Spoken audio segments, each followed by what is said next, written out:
यानी साथियों, जैसा कि आपको क्लास 12 से त्रैमासिक परीक्षा यानी कि जून मंथ में जो आपका क्वार्टरली एग्जाम लिया जा रहा है बिहार बोर्ड के लिए क्लास 12 से, तो यह वीडियो आपके लिए मोस्ट इंपॉर्टेंट होने वाला है। तो इस वीडियो में हम लोग क्या करेंगे, केमिस्ट्री का तैयारी करने वाले। इस वीडियो में हम लोग ज़्यादा नहीं, मात्र 35 क्वेश्चन को देखेंगे जो काफ़ी इंपॉर्टेंट है। आप इसको जरूर याद करिएगा, क्योंकि प्यार बच्चों यह क्वेश्चन 2024 में बोर्ड एग्जाम जो देने जाओगे उसके लिए भी इंपॉर्टेंट है, साथ में आपका जून मंथ में जो एग्जाम चल रहा है उसके लिए भी इंपॉर्टेंट है। आपको बता देते हैं 23 जून के दिन जो है आप लोगों का एग्जाम लिया जाएगा केमिस्ट्री का सेकेंड पाली में। ठीक है, तो आइए स्टार्ट करते हैं बच्चों। इस एग्जाम में आपको 3 घंटा 15 मिनट का टाइम वगैरह दिया जाएगा। तो यहाँ से देखिए हम लोग इंपॉर्टेंट क्वेश्चन को करेंगे, और इंपॉर्टेंट क्वेश्चन का पीडीएफ वगैरह कहाँ से डाउनलोड करना है मैं वो भी बताऊंगा, तो वीडियो में बने रहिएगा। चैनल पे पहली बार आए तो चैनल को जो है ना सब्सक्राइब करके वीडियो को लाइक कर लीजिए और सभी दोस्तों में शेयर कर लीजिए, ताकि आगे से आप तैयारी हमारे साथ जुड़ के कर पाओगे। तो पहला क्वेश्चन आप यहाँ पर देख, तो हम लोगों से यहाँ पर पूछा क्या जा रहा है कि पहला है निम्नलिखित में से जो है ना वेर, यहाँ पर देख लीजिएगा बच्चों, वेरवादार ठोस कौन सा है, तो बिल्कुल आप याद रखिएगा। इसका बिल्कुल ही राइट आंसर हमारा हो जाएगा हीरा। हीरा जो है वेरवादार पदार्थ है, तो राइट आंसर पदार्थ नहीं बल्कि ठोस है, तो ऑप्शन ए परफेक्ट होगा। दूसरा नंबर क्वेश्चन को हम लोग देखेंगे, तो हम लोगों से पूछा गया है कि एक धातु जिसकी बनावट जो ना हेक्सागोनल क्लोज पैक्ट आकृति की है, तो उसकी जो है ना समवन्वयन संख्या होती है, तो बिल्कुल आप ध्यान रखिएगा। दूसरा का राइट आंसर ऑप्शन बी होगा, ये 12 होगा। ऑप्शन नंबर बी आप लोग याद रखिएगा। अगला क्वेश्चन है हमारा यहाँ पे तीसरा नंबर, वैद्युत अपघटन की क्रिया में कैथोड पर होता क्या है, तो इसका राइट आंसर बी होगा, यानी कि अपकरण होता है, तो बी नंबर याद रखिएगा। अगला क्वेश्चन है हमारा यहाँ पर बोला गया है 4 नंबर की प्रथम कोटि की कोई अभिक्रिया 32 मिनट में 75% पूरी हो जाती है, तो उसके 50% पूरा होने में कितना समय लगेगा, तो चौथा का आप याद रखिएगा, लगभग इसमें 16 मिनट का समय लगेगा, तो ऑप्शन नंबर ए जो है बिल्कुल यहाँ पर परफेक्ट होगा, क्वेश्चन नंबर 4 का। ठीक है, अगला क्वेश्चन है हमारा 5 नंबर कि वेग स्थिरांक पर ठोस के प्रभाव को व्यक्त करने के लिए आर्हेनियम का समीकरण निम्नलिखित में कौन होगा, तो आप याद रखिएगा 5 का डी होगा, ये हमारा ऑप्शन नंबर डी बिल्कुल करेक्ट होगा। अगला क्वेश्चन है हमारा यहाँ पे 6ठा नंबर, बोला गया कोलाइडी विलयन में कोलाइडी कणों का आकार होता है, तो याद रखिएगा ऑप्शन ए हो जाएगा 10⁻⁻6 माइनस 10⁻⁹ एम। ऑप्शन नंबर ये हमारा बिल्कुल ही राइट हो जाएगा। अगला क्वेश्चन है हमारा 7 नंबर, निम्नलिखित में कौन फेरिक हाइड्रोक्साइड के कोलाइडी विलयन के स्कंदन में सबसे अधिक प्रभावी होगा, तो याद रखिएगा 7 नंबर का आंसर हमारा डी हो जाएगा, ये हमारा हो जाएगा K3 ऑप्शन नंबर डी बिल्कुल ही राइट होगा। अगला क्वेश्चन हम लोग देखेंगे 8 नंबर को, तो बोला गया निम्नलिखित में किस धातु का निष्कर्षण मेक आर्थर विधि से किया जाता है, तो 8 नंबर का आंसर आप लोग ए नंबर याद रखिएगा, ये आर्गन हो जाएगा, ऑप्शन नंबर ए बिल्कुल परफेक्ट होगा। अगला क्वेश्चन आप 9 नंबर को देखिएगा, तो बोला गया क्षय रोग को ठीक करने के लिए निम्नलिखित में कौन सा एंटीबायोटिक का प्रयोग होता है, तो आप बिल्कुल ही ध्यान रखिएगा, ये होता है हमारा सेंटेपाइनोसिन, तो ऑप्शन नंबर आप लोग यहाँ पे याद रखिएगा, बी परफेक्ट होगा। अगला क्वेश्चन देखेंगे, तो अगला क्वेश्चन हम लोगों का 10 नंबर बोला गया, निम्नलिखित में कौन सा pyrimidine भस्म जो RNA में उपस्थित रहता है किंतु DNA में नहीं, तो याद रखिएगा 10वां का आंसर डी हो जाएगा, ये आपका उर्सियल हो जाएगा, डी नंबर याद रखिएगा। नेक्स्ट है हमारा 11वां नंबर, बोला गया कि प्रोटीन का हेलिकर संरचना निम्नलिखित में किस बंध के द्वारा अस्थायी होता है, तो देखो 11 का आंसर हमारा डी हो जाएगा, ये हमारा हाइड्रोजन बॉन्ड होगा, तो डी नंबर आप लोग यहाँ पे ध्यान रखिएगा। अगला क्वेश्चन हम लोगों से बोला जा रहा है 12 नंबर कि प्राइमरी एमीन की क्लोरोफॉर्म तथा एल्कोहलिक KOH के साथ अभिक्रिया क्या कहलाती है, तो 12वां का आंसर हमारा सी होगा, यानी कि ये हमारा कार्बाइल एमीन अभिक्रिया होगा, तो सी नंबर आप लोग ध्यान यहाँ पे रखिएगा। अगला क्वेश्चन हम लोगों से 13 नंबर बोला जा रहा है कि बताइएगा C2H5NH3 एवं C6H5NH2 में विभेद में निम्नलिखित में कौन अभिकर्मक उपयोगी होता है, तो 13 नंबर का याद रखिएगा, ऑप्शन नंबर बी हो जाएगा, यानी कि ये आपका बीटा ठीक है, बीटा नेपथॉल हो जाएगा, तो बी नंबर ध्यान रखिएगा। क्वेश्चन नंबर हमारा है यहाँ पे देखिएगा, तो आप लोग 14 नंबर बोला गया है कि वसा अम्ल के सिल्वर लवण को जो है ना जो ना एक्लिकल हैलाइड के साथ गर्म करने पर जो निम्नलिखित में से प्राप्त होता है वह क्या है। तो याद रखिएगा 14 का ऑप्शन सी हो जाएगा, ये हमारा ईस्टर हो जाएगा, ठीक है ना। चलिए नेक्स्ट है हमारा क्वेश्चन नंबर आप देखेंगे तो 15 नंबर है।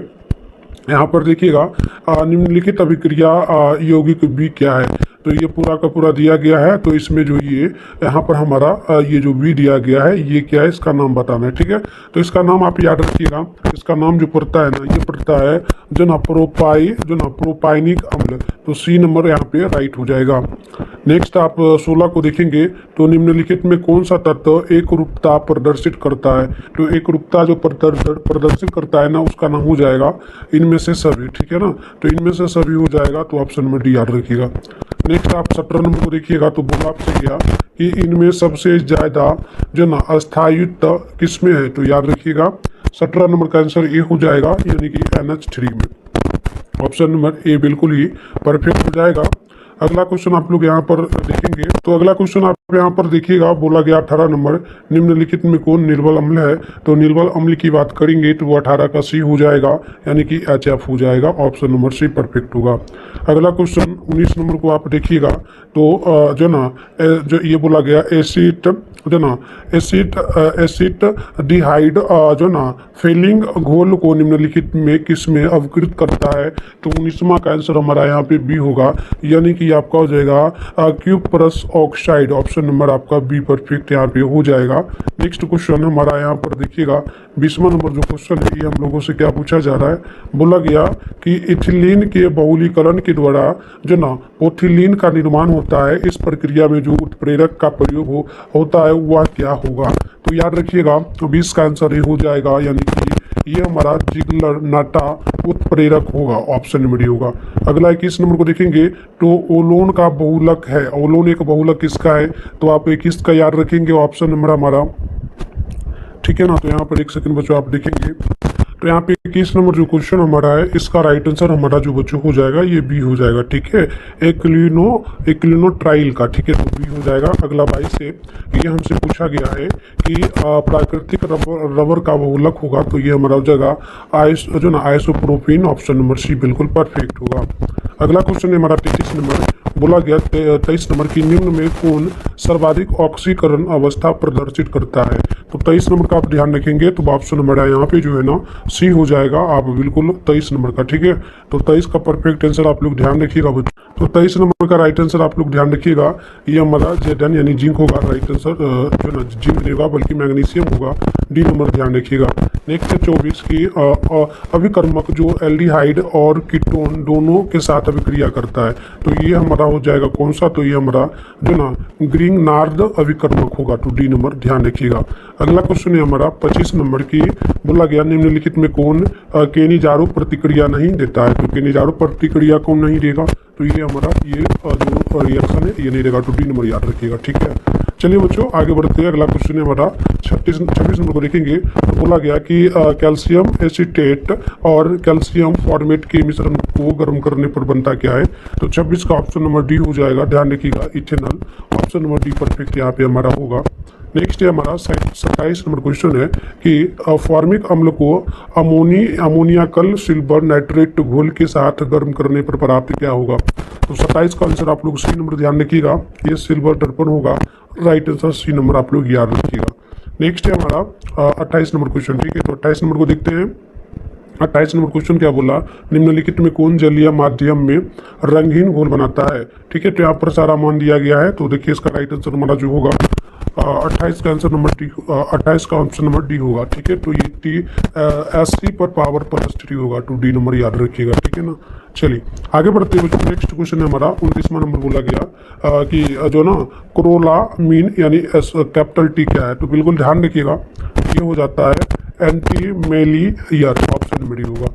अगला क्वेश्चन आप देखेंगे तो 30 नंबर बोला गया आपसे बोला गया कि लवण हेतु में KCl प्रयुक्त होता है, क्यों होता है।